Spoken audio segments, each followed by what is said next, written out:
আমাদের second block চলে এসেছে। আমরা নবদ্বীপ ফেরিঘাটে উঠে পড়েছি, ফেরিঘাটে চলে এসেছি। এই যে আমাদের ফেরি, রওনা দিচ্ছি মায়াপুরের উদ্দেশ্যে। সামনে মায়াপুর, প্রচণ্ড জল স্রোত।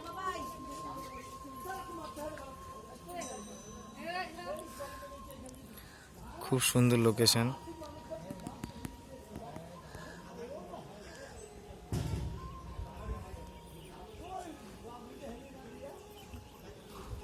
যারা যারা মায়াপুর এখনো আসেনি তারা অবশ্যই একবার আসার চেষ্টা করবে, আশা করছি ভালো লাগবে।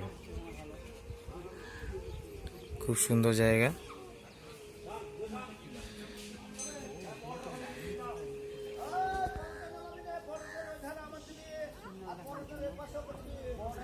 মায়াপুর ইস্কন মন্দির।